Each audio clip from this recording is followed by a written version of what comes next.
Oh, it doesn't get any better than Memorial Day and off-season wide receiver rankings.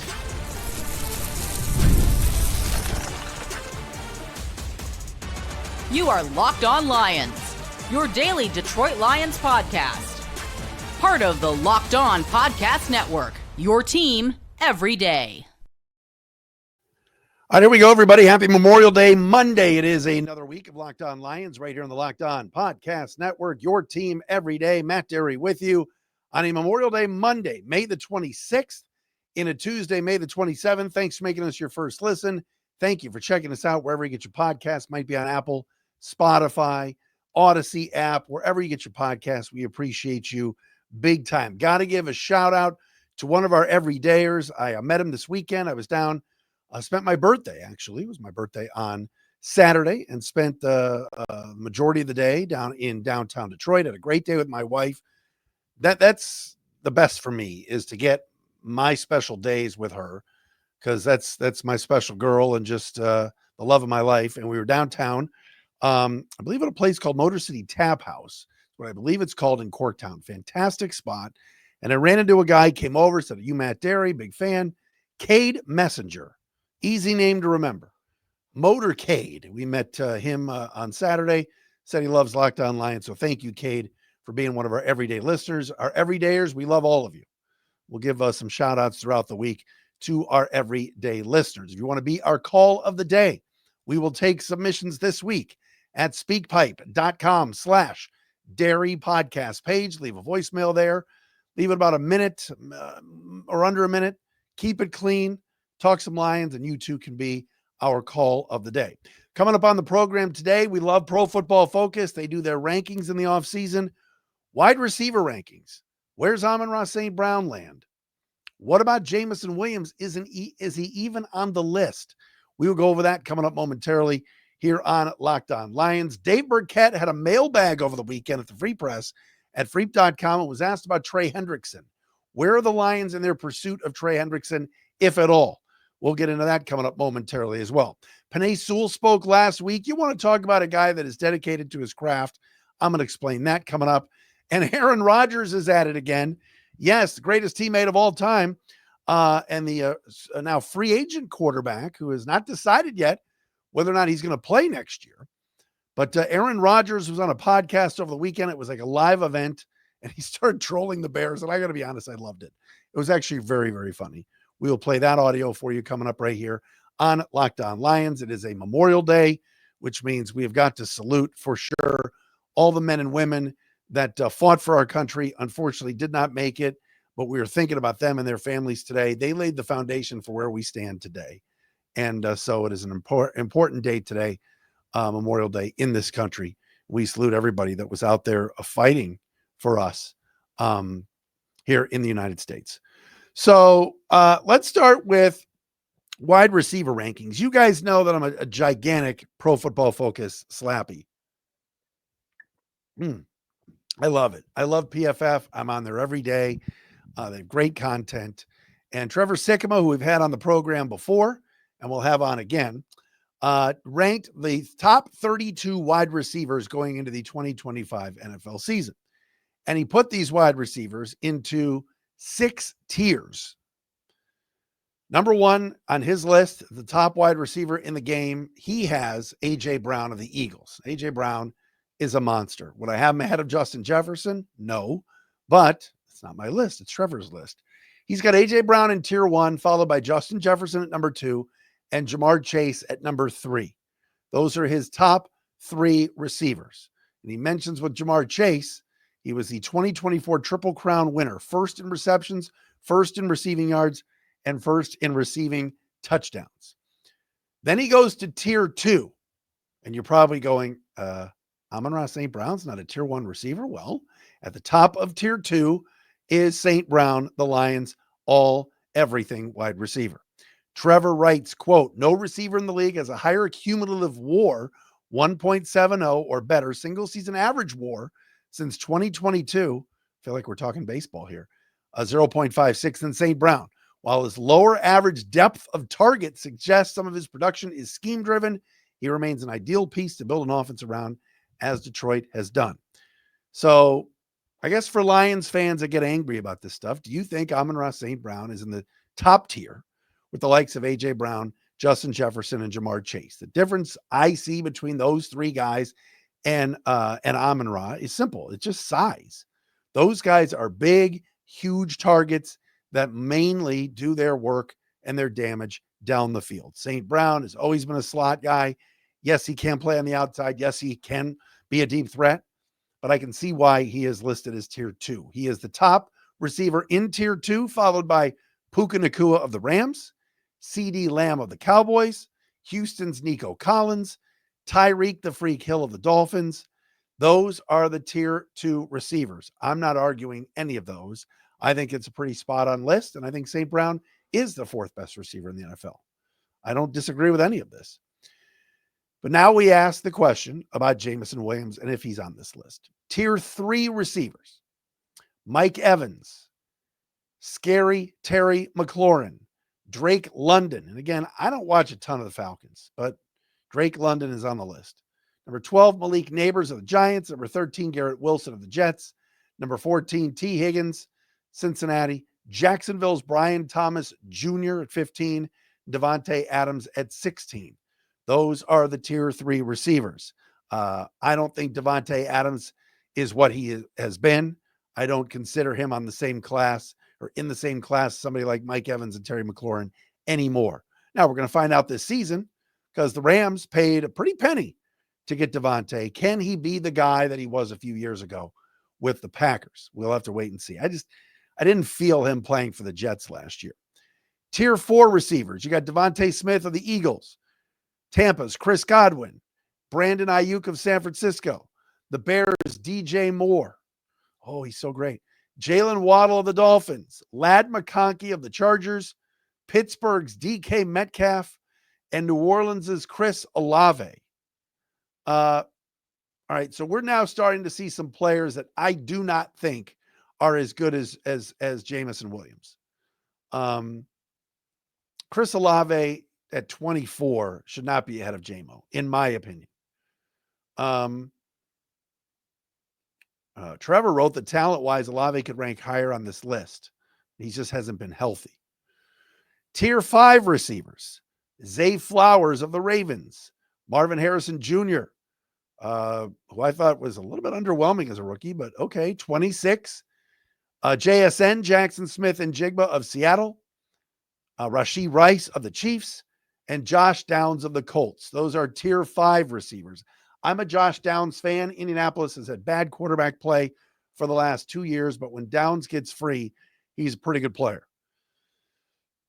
But again, would you put Jameson Williams ahead of Rashee Rice, who was hurt for most of last year? Would you put Jameson Williams ahead of Marvin Harrison Jr.? I might do that too.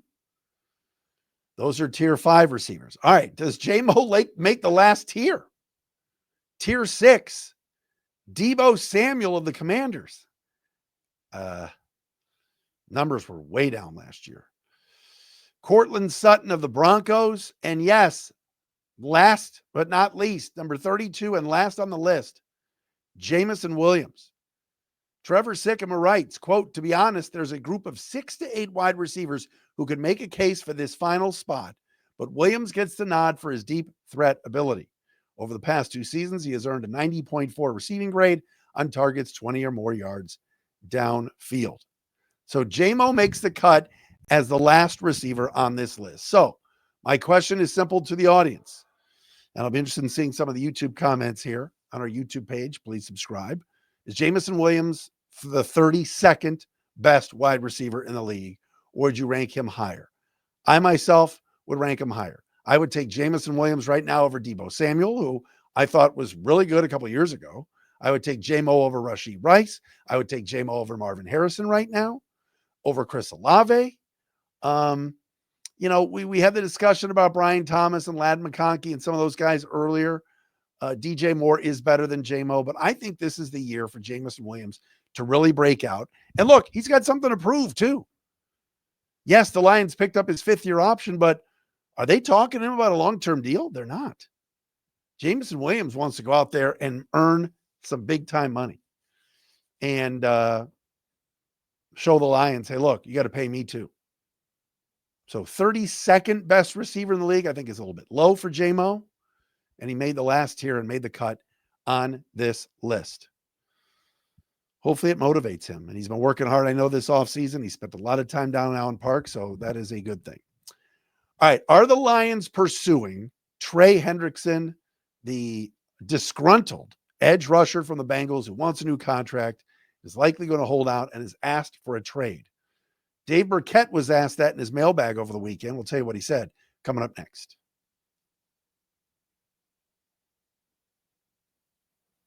But first, Locked On Lions today, brought to you by our friends at Monarch Money. You ever check your bank account and wonder, where did all my money go?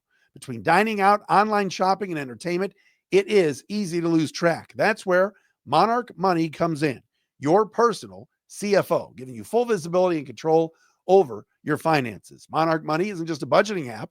It's a complete financial command center. You can track all your accounts, investments, and spending in one place, so you just stop managing your money and start building wealth. All right. When I started using Monarch Money, I realized just how much I was spending on food delivery and stuff like that. So now I budget and smarter and I save more. And managing money with your partner is smoother than ever with Monarch Money. You can track shared and personal accounts, set goals, and stay on the same page without all of the stress. Take control of your finances with Monarch Money. Use code LOCKEDONNFL at monarchmoney.com for 50% off your first year. That's monarchmoney.com, code LOCKEDONNFL for half off your first year. It's our friends at Monarch Money.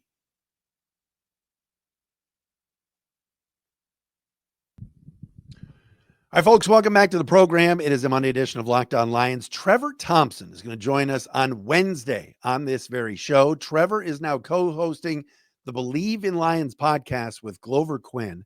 Trevor, of course, a long time at Fox Sports Detroit, Bally's, FanDuel, whatever you want to call it, and is no longer there. He's looking for work, doing the Believe in Lions show. We're going to have Trevor on the program on Wednesday. Great dude. Should be on the air here in Detroit. He's a talent. But he and Mickey York, unfortunately, their contracts really not renewed and they were let go. FanDuel Sports Network, the Tigers now are running their own TV and having a dickens of a time, by the way, finding a studio host because, quite honestly, they don't want to pay. That's what I've heard. I have a good source on that. And so guys like Mickey York and Trevor are unfortunately on the sidelines right now. So we'll have Trevor on Wednesday right here on Locked On Lions. And hopefully going to catch up with the former Lion, a coach and player, Bradford Banta, this week as well. All right. I read something in the Dave Burkett mailbag over the weekend at freep.com. Subscribe to the Freep, and Dave does a great job covering the team, friend of the podcast as well. And he did a mailbag over the weekend, and G. Mitevsky, or G. Mitevsky, number one, asked him, as Trey Hendrickson remains unsigned, do you think the Lions have interest? Have they reached out at all to inquire on him? And Burkett wrote, what would be a mailbag without a Trey Hendrickson question? I'm not going to read this whole thing, but Dave wrote, I haven't gotten any indication that the Lions are serious players to add Hendrickson. In fact, all signs point to the opposite. Hendrickson wants a contract that makes him one of the highest paid edge rushers in the NFL, and that price point right now is $35 million annually, and it doesn't jive with how the Lions are operating right now financially. They intend to pay Aiden Hutchinson, Jahmyr Gibbs, and several more of their own draft picks and don't have the kind of money allocated to a second defensive end. Dave went on to say DeMarcus Walker, former Bear, visited the team this spring, and Zadarius Smith and Von Miller are still out there as free agents, end quote. I know this bums fans out because they would love nothing more than to see Aiden Hutchinson on one side and Trey Hendrickson on the other. And as we know, Trey Hendrickson has ties to the Lions. When he played for the Saints, Dan Campbell was on the staff. Aaron Glenn, who's no longer here, was on the staff. He played with Alex Anzalone and Marcus Davenport. So he's got some ties to the Lions, but it's not happening because Trey Hendrickson, as Dave pointed out, wants $35 million plus a year. Max Crosby makes that kind of money. Aiden Hutchinson, certainly the Lions are working out a deal right now to try to keep Hutch around.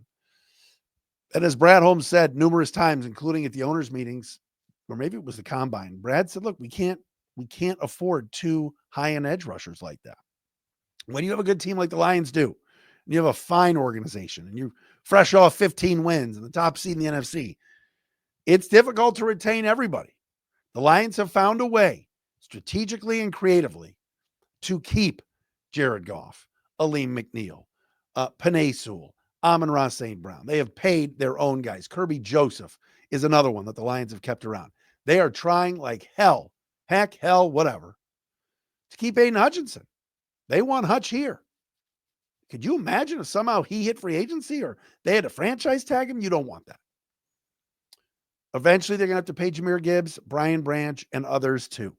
So going out and getting Trey Hendrickson, would that solve a massive problem on the defense? And would that be an unbelievable pickup for this operation? Yes, it would. Trey Hendrickson led the league in sacks last year. He gets to the quarterback. He's a model citizen. Heck, you know what I liked about Trey Hendrickson? He's not happy with his contract. He's asked the Bengals for a trade, yet still showed up to voluntary workouts a few weeks ago. And he was dressed in street clothes, but he talked to the media and he was around the team and handled himself extremely professionally. But he's had enough of the Bengals. And quite honestly, the Bengals are not a great run franchise. I mean, how many guys on their defense have they let walk over the years, pinching pennies? And now they're in a bind because they just paid Burrow a bleep ton of money. Joe Cool is back. Jamar Chase has got re-upped. T. Higgins has got big money. And sounds like they're not meeting in the asking price that their star edge rusher is asking for. And he wants out. But is he coming to Detroit? No. This is the same thing that we went through with Myles Garrett. Would I have taken Myles Garrett on this team? You bet I would have. Would I have taken Trey Hendrickson on this team? Of course. But it's not going to happen. But he's hoping for a trade. But Detroit, no, not going to happen.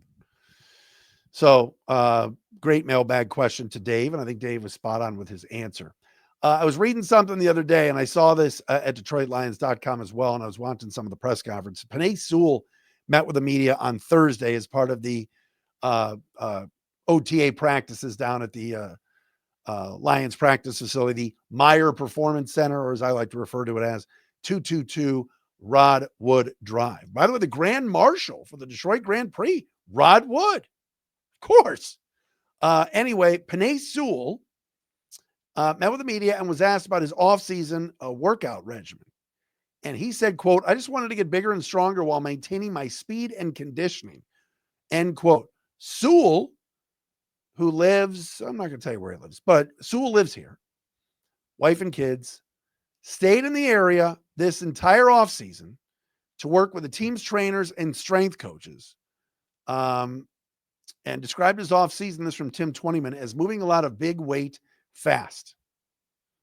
All right. Sewell was the third highest graded tackle in the NFL last year, according to PFF. Ranked number 2 as a run blocker, only behind Philadelphia's Jordan Mailata. He allowed 1 sack and 5 total quarterback hits the entire year last year in 664 pass rush reps. Plus, this dude can catch a football, run with a football. I love when he pulls, when they have him pulling around edge, and he's out as a lead blocker, running full speed and destroying people. Penei Sewell is a god. PFF just had him the number 1 player, age 25 or under. He's only 24 years old. And I love the fact, and this is what my whole point of this segment, he stayed in town. Guys move out to go back to Florida. They go back to Georgia. They go out to LA. All right. Not every Lions player. I know a guy like Graham Glasgow's here, and Zadarius Smith has been here, and not on the team, but you know what I mean? Penei Sewell is here. Terrion Arnold has hung around. Jamo's been around. But Penei Sewell stayed here year round. He's calling this home, and he's working with the Lions people to get better. This is a guy who can't get much better. He is so dominant and so good and is the best right tackle in football, but yet committed himself to getting bigger and stronger and working out here with the Lions people so that he could be in the building, has familiarity, going through his regimen. Those are the kind of football players you want on the team. This is why this guy was named a captain last year. This is why this guy at age 24 is just, he continues to get better. And as long as he's healthy and doing his thing, I just love that kind of dedication to wanting to be here, to wanting to set his roots here, but working hard at the facility and doing his thing. So that's a scary proposition for opposing teams trying to line up an edge rusher or somebody opposite of Penei Sewell. He's just a beast. And he may go down as, there have been a lot of good ones, but he may go down as one of the best, if not the best, offensive lineman in Lions history, and eventually have his number retired and put him in the ring of honor or the pride of the Lions. He's awesome. So I love that. I love that about Penei Sewell, that he is stuck around and has been working out here. All right, Aaron Rodgers is at it again. Oh my goodness gracious. We will discuss Aaron Rodgers' comments on a live podcast, ripping on the Bears. I'm no Aaron Rodgers fan. I thought what he did to his Jets teammates last year, abandoning them during mandatory workouts, was just so weak. And he lost me there. I respect his game, but he was trolling Bears fans the other day. I got to play you this clip. We'll do it coming up next. All right, so I got to play you this audio from CBS Sports. This is absolutely hilarious. Aaron Rodgers trolling Bears fans on a live podcast this weekend. This was courtesy of CBS Sports. Just take a listen to this. He was taking questions from the crowd, which was a big mistake. But here's Aaron Rodgers, free agent quarterback, asked about the Bears. Listen to this. As a Bears fan, I want to ask how much you contemplated retirement. You know, you play golf. Play more golf, man. You don't have to sign anywhere. Just, take it easy. I'm guessing you're like the normal Bears fan. The best thing about Bears fans is every year, this is our year. This is our year. One. We added this guy and that guy, and then we got a new coach from Detroit. Oh, man. Look out. This is it. Right? Packers fans, we know that, right? And what does every coach that signs at the Bears say? We got to beat the Packers, right? Yeah. Packers don't give a shit.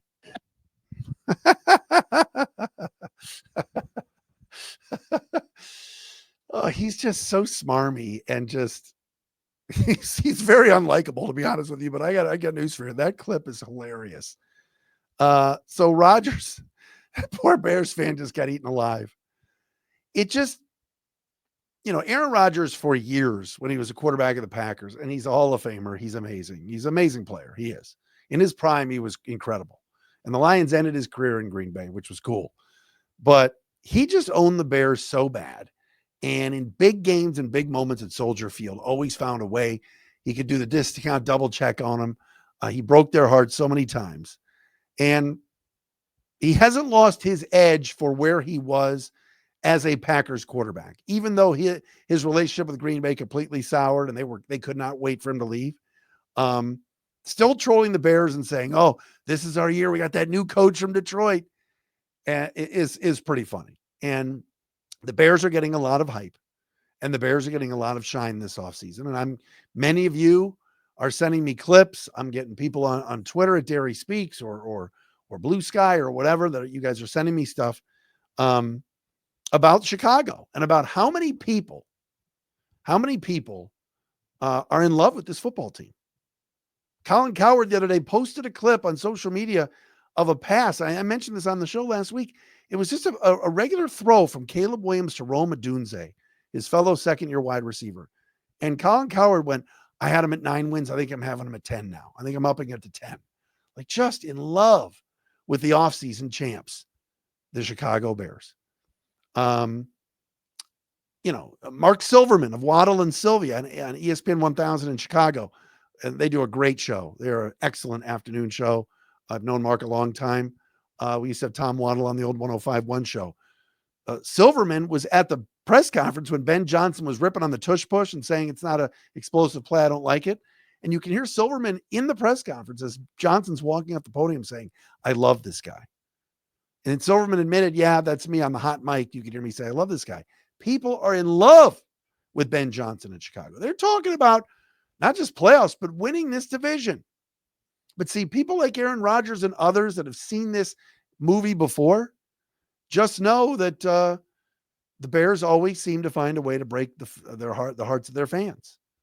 But this hype that's going on in Chicago right now is insane. It is. And they've got a good team. On paper, and look, Their roster is the best it's been in a long time. They feel like they finally have a quarterback there. They've not had a quarterback there in forever. I mean, Rex Grossman led them to a Super Bowl. Jay Cutler led them to the playoffs. But those guys weren't high-level guys. Even when they won the Super Bowl in 1985 with the Super Bowl Shuffle team, their quarterback was Jim McMahon, who never made a All-Pro or Pro Bowl. So they feel like they've got the guy now in Caleb Williams. We'll see. We'll see. But even Aaron Rodgers still trolling the Bears after all these years. And I cannot wait for the home opener on Sunday, September 14th at 1 o'clock at Ford Field when the Bears and Ben Johnson come to town. That place is going to be bonkers. And again, tickets are going, like the lowest ticket I saw recently on Game Time was $376 for standing room for Lions Bears. And the division is going to be so much fun. These games against Green Bay, Chicago, and Minnesota, if JJ McCarthy is as advertised, man, this could be a wild division. And you wonder too, and with all the wild cards now, if every team in the division, heading into week 18 has a shot at the playoffs. I don't think, you're obviously going to have a division champ. You're going to have some wild card teams. I mean, could you see every team? Could you see 3 wild cards out of the NFC? I don't know about that. The NFC North. I'm not sure about that. But man, it's going to be awesome playing the Bears this year. And there's Aaron Rodgers again, who's a free agent, hasn't decided if he wants to play yet. The Steelers are waiting on him. Steelers have Mason Rudolph and Will Howard from Ohio State. And that's it.